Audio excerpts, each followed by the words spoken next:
대구시장인 홍준표 대구시장이 자신의 SNS에 또 한동훈 대표를 비판하는 메시지를 올렸습니다. 잠깐 소개를 해드리겠습니다. 자, 대통령에게 지금 대통령실과 조율하고 지금 비공개로 뭔가를 해야 될 이런 상황에서 공개적으로 했다는 것 자체가 대통령의 권위를 짓밟고 그리고 무모한 관종 정치를 하고 있는 한동훈 대표다라고 지적을 했습니다. 그것은 자기만 돋보이는 정치를 하기 위해서 여권 전체를 위기에 빠뜨리는 철부지 불장난에 불과하다라고 얘기했고 혼자만 대권놀이 하고 있다. 되지도 않는 대권놀이 혼자 하고 있다 이랬습니다. 그러면서 박근혜 탄핵 전야 이야기까지 거론을 했습니다. 그리고 국내적으로 비상시국이다. 나라를 걱정 먼저 해라.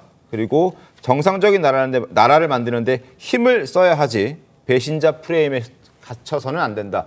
배신자 프레임에 갇히면 절대 영원히 못 태어나온다라는 아주 위협적인 경고까지 날렸습니다.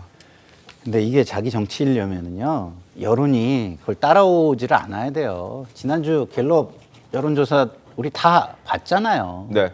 40대 지지율이 너무 충격적이었잖아요. 40대에 91%가 부정입니다. 6%, 단 6%만이 긍정이에요. 40대면 우리나라 어쨌든 경제의 중추에 해당하는 사람들입니다. 그 사람들이 6%만 긍정이고 91%가 부정이에요.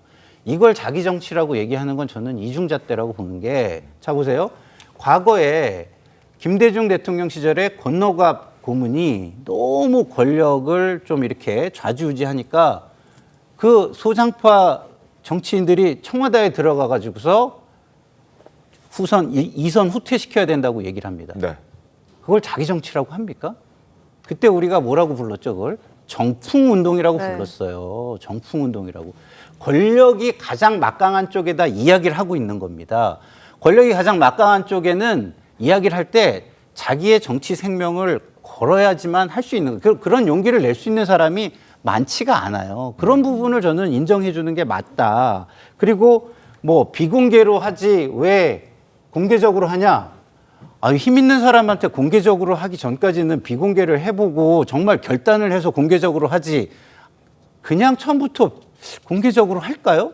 이게 상식적인 상황일까요? 물론 뭐 지금 친한 쪽에서는 당연히 사전에 비공개로 물밑 조율을 거쳤으나 그게 잘 되지 않았기 때문이라고 위기이기 말을 하고 때문에 있습니다. 저는 이런 상황이 저는 있는 거라고 보는 게, 그 지금의 국민의힘 전신인 정당에서 찻대기 정당이라고 불렸을 때가 있어요. 아주 위기였죠. 존재조차도 해서는 안 된다라고 모든 국민들이 얘기할 때예요. 어떻게 벗어났습니까?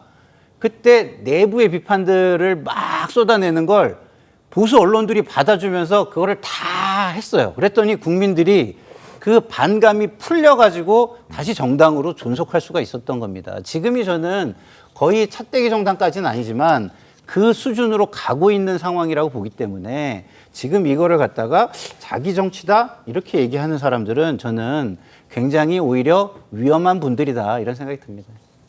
위험한 분이랍니다. 아니 과거 그 정동영 의원이 공개적인 자리에서 김대중 대통령과 권노갑 고문이 있는 자리에서 권노갑 고문의 퇴진을 얘기한 적이 있어서 성공한 적이 있습니다. 그렇죠? 자, 그런데 그 일이 있기 전에 그러면 정동영 그 의원이 수많은 여러 가지의 그 어떤 대통령에 대한 뭐 해결 노력, 권노갑 고문의 우의세에 대한 해결 노력, 뭐 이런 거를 저는 한 적이 있는 걸로 알고 있어요. 네. 자, 그런데 지금 물론 뭐 친한계에서는 그동안에 여러 차례 대통령실에 그 이 김건희 여사 문제의 해법을 촉구했다고는 하는데 얼마나 노력을 했느냐 하는 것들은 저희가 잘 몰라요, 지금. 언론 보도에도 김종혁 부총장이 그냥 한마디 한 거 외에는 잘 몰라요. 근데 그동안 사실은 뭐 지금 100일도 안 됐잖아요. 한동훈 대표된 지가. 네. 100일도 안 돼서 얼마나 그렇게 많은 노력을 했는가, 저는 그 부분이 의문이고요.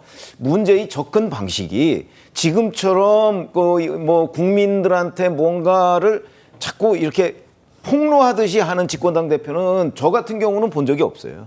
그렇기 때문에 이게 굉장히 생소하게 느껴지고, 이 문제 더군다나 윤석열 대통령의 입장을 한동훈 대표가 모른다면 모르겠는데 명확하게 알잖아요. 근데 계속 이렇게 확대 재생산하는 한다고 문제가 해결되겠느냐. 오히려 다른 접근 방법을 썼어야 되는 것 아니냐. 저는 그 점에서 홍준표 대구시장의 주장과 상당 부분 일치합니다. 근데 저도 그 부분에 대해서는 취재를 했거든요. 사실관계가 굉장히 중요한 부분이니까 네. 언론 플레이라고 공격하는 분들이 많은데 이거에 대한 것이 어떤 게 팩트입니까라는 거에 대해서 물밑으로 가능한 채널을 모두 동원해서 할 수 있는 걸 다 했다. 근데 그것이 제대로 많이 드러나지 않은 건 오히려 그 부분에 대해서 언론 플레이를 안 했기 때문이다라고 팩트 체크를 했거든요. 가능한 채널 어디까지 접촉하신 걸로 알고 저는 있습니까? 정부와 관련된 모든 채널로 소통을 할 수 있는 메시지도 보냈고 그때 독대에 대해서도 1차에서는 직접 뭐 언론에 흘린 게 아니다 이 얘기 나왔을 네. 때도 만나자고 한 거부터도 사실 언론을 통해서 알게 됐잖아요. 네. 공개적으로 했던 것도 아니었고 만나서 하고 싶은 얘기가 뭐였겠습니까? 지금 이 얘기였잖아요. 그러니까 미리 하고 싶었고 그거를 물밑에서 은밀한 곳에서 긴밀하게 하고 싶었던 것에 대해서 이제 보면 다 궤를 같이 하잖아요. 근데 정치는 어차피 국민을 보면서 하는 것인데 국민들이 원하는 거에 대해서 답을 못 주는 정치는 사실 일을 안 하는 거잖아요. 용산에서 스스로 해결하기 위해서 이 문제가 지금 해결이 필요합니다라는 거는 정말 진작부터 하고 있었던 건 맞습니다. 그거에 대해서 답이 안 나오니까 지금 이재명 대표의 선고를 앞두고 무언가는 해내야 됩니다라는 메시지가 지금에서야 나온 것이거든요. 네. 이게 자기 정치라거나 언론 플레이라고 하기에는 그 앞에서의 빌드업 과정이 굉장히 길었다는 것. 요거는 좀 말씀드릴 수 있을 것 같아요. 그리고 저는 과정- 그것보다 네. 더 본질이라고 보는 게 뭐냐면 이런 거예요. 대통령은 대통령이 됐다고 모든 걸 혼자 하는 게 아닙니다. 민심을 봐야죠. 그 민심이 크게 드러난 두 가지 큰 사건이 있었어요. 뭡니까? 총선 결과입니다. 대통령이 이 정도의 민심의 결과를 받아들고 이런 식의 지금 행동을 계속하는 경우는 제가 볼 때 전 세계적으로 없습니다. 알겠습니다. 자, 두 번째 큰 사건이 뭡니까? 전당대회입니다. 전당대회에서 이런 이슈들이 충분히 있었는데 그때 63%로 당원들이 당대표를 대통령의 대척점에 서 있는 사람을 선택을 합니다. 네. 이런 큰 두 가지 사건을 가지고도 대통령이 전혀 변하지 않는데 어떤 비공개 채널이 가동이 가능하겠냐 이런 생각도 듭니다. 알겠습니다. 어쨌든 뭐 친한계 입장에서는 지금 구자룡 변호사께서도 말씀해 주셨지만 비공개로 어떤 빌드업 과정을 거쳤다. 그 빌드업 과정도 언론 플레이를 하지 않은 것이다. 그걸 하게 되면 더 큰 화를 또 불러올 수 있다는 어떤 판단이 서 있었던 것 같습니다. 자, 어찌됐든 지금 한동훈 대표와 추경호 원내대표의 당 내에서의 갈등, 그리고 한동훈 대표와 윤석열 대통령과의 어떤 용산과 여권의 어떤 갈등, 이런 부분들이 하루빨리 좀 해소되기를 바라는 국민들이 상당히 많을 것 같습니다.